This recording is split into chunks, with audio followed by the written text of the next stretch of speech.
Good morning everyone. আজকে কিন্তু বাইরের ওয়েদার দেখে মনে হচ্ছিল যে ভালোই রোদ্র উঠবে।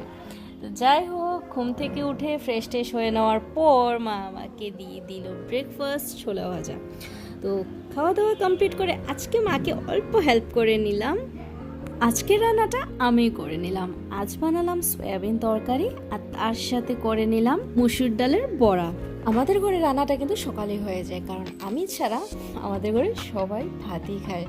বড়াটা করার সময় মাকে সবকিছু রেডি করে দিয়েছিলাম, মা শুধু বড়াটা ভেজে নিল খাওয়ার আগে। আর আমাদের ছাদের ফুল বাগানে খুব সুন্দর সূর্যমুখী ফুল ফুটেছিল। আর কিছু হবে আমাদের ঘরে, সেটা তোমাদের সাথে শেয়ার করবো না, সেটা কিভাবে হয় বলো, তাই ভাবলাম ঝটপট করে তোমাদের সাথে শেয়ার করে দিই। তারপর কিছু টুকিটাকি কাজ ছিল, তো সেগুলোকে করে স্নান করে নিলাম। স্নান করে সোজা চলে গেলাম লাঞ্চ করতে।